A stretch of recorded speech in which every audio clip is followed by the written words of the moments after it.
gudoomiyaha gobolka Togdheer Maxamed Muuse Diiriye ayaa si rasmi ah ugu kala wareejiyay laba beelood diya dhex taalay kadib markii deegaanka Qararo muddo dhowr bilood ka hor ay dhibaato ka dhacday taasi oo ku nafwaayay hal qof. shaqaqadaasi ayaa guud ahaanba deegaankan gaadlayay oo ka tirsan gobolka Togdheer si rasmi ah loogu soo gabagabeeyay. gudoomiyaha gobolka Togdheer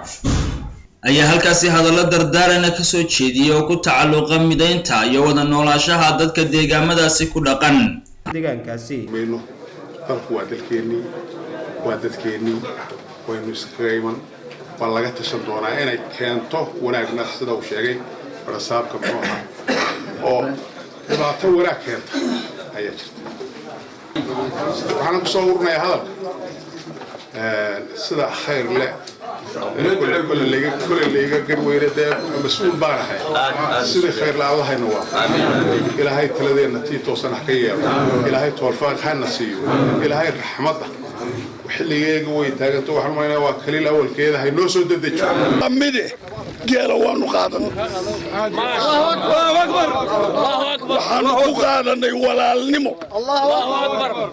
ساك سبحان وحفظنا نوبتشوق الله أكبر ما شاء الله سبحان ولا الله يلو يدفدنا ما تشوق وحي ولا قبابين وان وحي على سيسين نوع كسبها هذا الوقت صبر dhinaca kalena xogayaha fulinta ee dawladda hoose ee degmada Burco ayaa kulan la yeeshay kooxaha kala shaqeeya fayadhowrka magaalada Burco ee madaxa banaan. sidoo kale xogayaha fulinta ee dawladda hoose waxa kulankan kala qayb qaadanaya taliyaha qaybta asluubta ee gobolka Togdheer xildhibaano ka tirsan golaha deegaanka. waxaana guud ahaanba kulankan lagaga hadlay in cashuuraha ay bixiyaan dadka reer Burco isla markaana ay ka qayb qaataan nadaafadda iyo fayadhowrka. marka waxaan halkan dhowr jeer ka sheegay ama aan halkan ka warbaafinta ka sheegnay imikana aanu ka sheegaynaa in dadweynuhu cashuurta dhulka bannaan hadday tahay beer laga saaray sarfeyga hadday tahay dhul baloodho la iska sii xidhay mid kastaba waxaanu ka rabnaa cashuurtii ku waajibtay ee sanadkan 14 laba qodob oo uu ka hadlay xogayaha dawladda hoose mid waa sanitationka iyo nadaafadda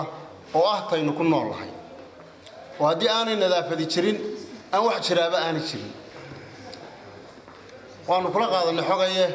iyo dawlad hoose ahaanba xildhibaanadaada لحية الوسماء مركب مواطنين كغير تقدر وحنا كعب سنين هنا يكون توبان عشان كأي بيجا وتدا وأي كون توبان بيها